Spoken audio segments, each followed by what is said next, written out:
Hi, I'm Conan Tobias, editor of Taddle Creek magazine, and we are here in Toronto's High Park for yet another virtual low-budget launch for issue number 47A of Taddle Creek, which is now available. And I'm here with Brian Francis, who writes the Kitsch column in Taddle Creek, and Julie Cameron Gray, who writes the Stitch. And we've come out here today because both your columns this issue sort of fit together very well.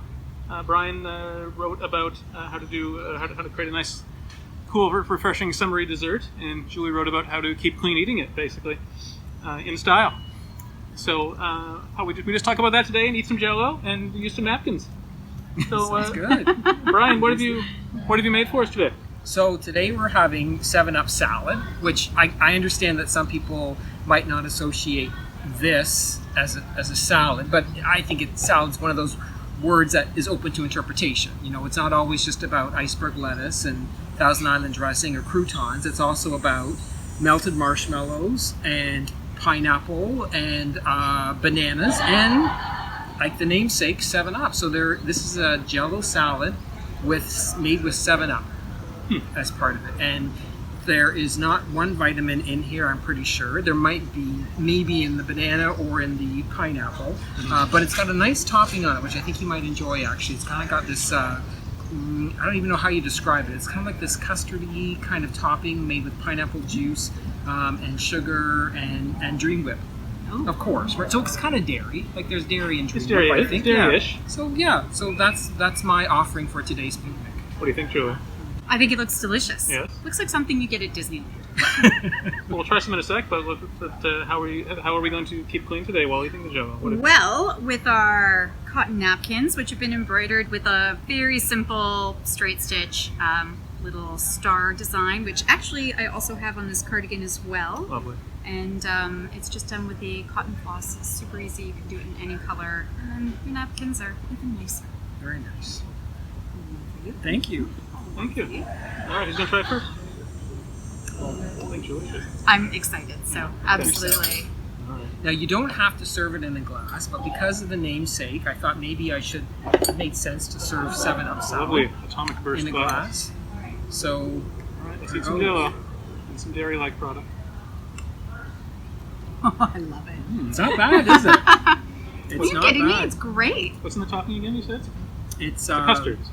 Oh, it's like pineapple. It's like egg and, it's all like whipped together and then over low heat. Mm-hmm. But it's egg and flour and pineapple juice and sugar.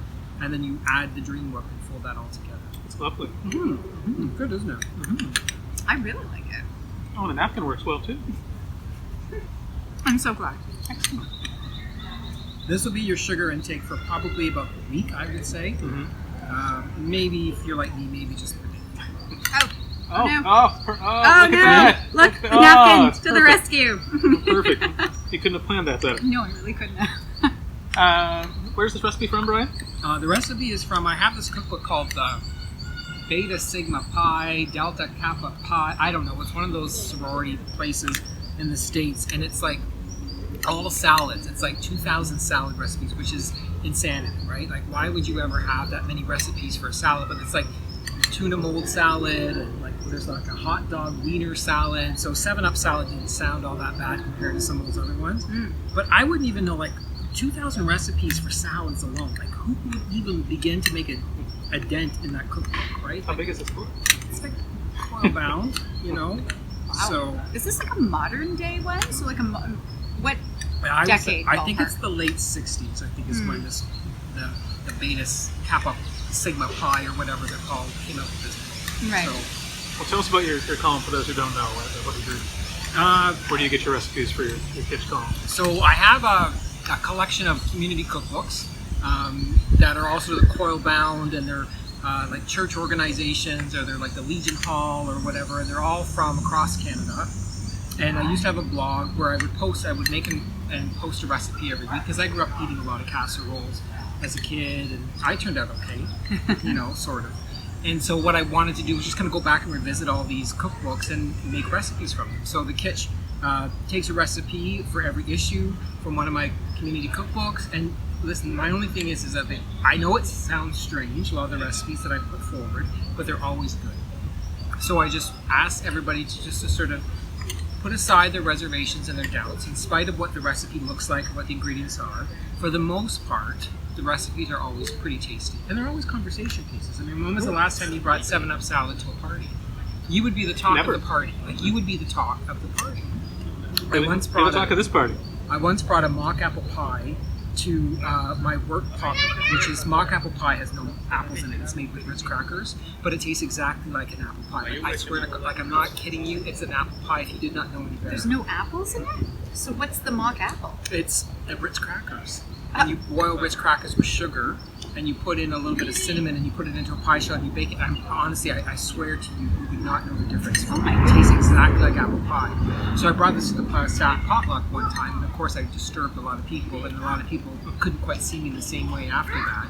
But it got people talking, and it was a great conversation starter, which sometimes, let's face it, those awkward staff potlucks, you need those conversation starters, right? Because everyone's just kind of standing around looking awkward. Think how memorable you are. Because they would be able to say, "Oh yeah, that's Brian. Remember that That's the weird guy apple with pie the that weird- had no that's apples?" That's the weird pie Yeah. guy. There are worse things you could be remembered Yeah. for. Mock apple Absolutely. pie, right? Among your colleagues. I don't know. This is delicious, and you're absolutely right. When you bring something a little out of the ordinary to a gathering, like, people remember that. Exactly. I mean, listen, I'm not knocking the artichoke dip, people. If they want to bring it, you bring that artichoke dip or that taco dip or whatever people always bring. Or the 7-layer dip. Or the 7-layer dip. I've never had a exactly. family gathering that didn't have the 7-layer Listen, dip. these are tried and true classics. But if you want to just go that extra mile, bring that 7-Up salad, bring a tomato soup cake, bring that mock apple pie, and just make it a memorable event. You know, all you need is some crackers and some Jell-O. They're cheap to make, right? These recipes are not expensive either. So, anyway, that's my contribution. That's why we pay for your ingredients. I think. Exactly. Tell us more about your design, Julie. Well, so for my column, I guess, I do an essay that is very tenuously linked to a beginner-friendly craft or little project that you can do. So for this one, I thought it would be really nice to embroider just a little simple design on some plain napkins, because it just seemed like such an easy thing to do that if you've never actually stitched any designs on something, that you could easily tackle. And then I really liked it because it was pretty straightforward and simple, but it's a little hard to see on the napkins that I had kicking around. So I also decided to do it on this cardigan I had, and it's a little more high contrast so you can see it more easily. And I just really love how it turned out. It's never about making it perfect. There is no perfect when it comes to making any kind of craft. It's just sort of like, go for it, and usually the effect is really wonderful. You're the only one who ever sees the flaws, I find. So, thank you. Yeah, I like how it turned out.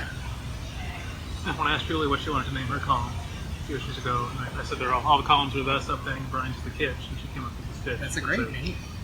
Well, I mean, it was In so part easy. tribute Like to you sort of set me up. All I had to do was just return the serve on that one, the stitch and the catch. I mean, it works out really well. Now, for a beginner, like, is this a simple? Like, Oh yes, Yeah, it's pretty straightforward. very very beginner friendly. Okay. Yeah. Because I will say it looks very intimidating when you're watching somebody do it, because there's usually sort of that wheel, right, or that round thing. Oh yeah, the embroidery hoop. Sorry, Yeah. the embroidery hoop. Yeah. Totally. But you know, it's so much easier than that. I mean, half the time it's just like, you just give it a go. Just like, okay, I'm just going to stab the needle in and see what happens. And you stab it in. If you don't like it, you can easily take some scissors and just snip it out and try it again if you really didn't like it. But honestly, I find if you wait until it's totally done and look at it, the effect is really lovely. And there's something really, I find deeply satisfying about when you've made something or just even added a little embellishment to something. It just makes it special and a little out of the ordinary. And I don't know, a tiny sense of accomplishment. Yeah. Not unlike that. Not unlike the Exactly. Jell-O. It's those personal touches, right? At the end of the day, that I think people appreciate, right? Whether it's napkins or a Jell-O salad or whatever the case may be, but people enjoy that personal touch, and then you can honestly say it's unique to you as well, right? Absolutely. There's nobody else. There's nobody else right now who has this now in the world. No. When all is said. Absolutely. So there you go. Nobody else has my Jell-O. Nobody has your Jell-O either. You eat the whole thing. Yeah, I did. You know what? I'm really glad because I've been wailing on it, and I'm like, I'm totally going to finish this. This is delightful. There's like the bananas and the pineapple in it. And Funnily enough, Brian's the only one who's not eating it. Well, I've had a little bit too. I was doing some taste testing just to make sure it tasted okay. so he's full. He's had all the Jell-O he's going to have today. So if we just want to make either of these things, they can do about it. The new issue. Absolutely. Ladybug crawling on you the entire time. The Oh, I didn't entire know that. time, and Brian, it's been so close to like the inside of your collar. There's been a couple of times where I've just been prepared to swat it off of you if I had to. But it's just a little, a little Ladybugs visitor. love Jell-O. Apparently, yeah. Who knew? Anything else either of you want to let people know about your creations? Before we get into the cheese and wine and turn that on? I would say don't be afraid. Oh, absolutely. I Don't be think afraid. Don't be afraid of pushing your boundaries, Yeah. making something new, making something that's uniquely yours, and that doesn't, to your point, have to be perfect. Absolutely. And especially too, when a lot of us now we're sort of like reintroducing ourselves to social settings again, and there's some of that anxiety and awkwardness. What do we talk about, or what are we, how do we bridge those awkward moments? And when you have the unusual dessert, and when you have something that's like a handmade touch, those become interesting conversational touch points when you need them. And I think at the end of the day, there are things that are fun. And I think all of us could use a little bit of fun, whether it's through food or whether it's through our crafts or whatever the case may be. It doesn't have to be perfect. You don't have to be like straight out of the gate. You can make mistakes, but so long as you're having fun with it, I think that's the most important thing too. Absolutely. Well, thanks for having fun with us here today.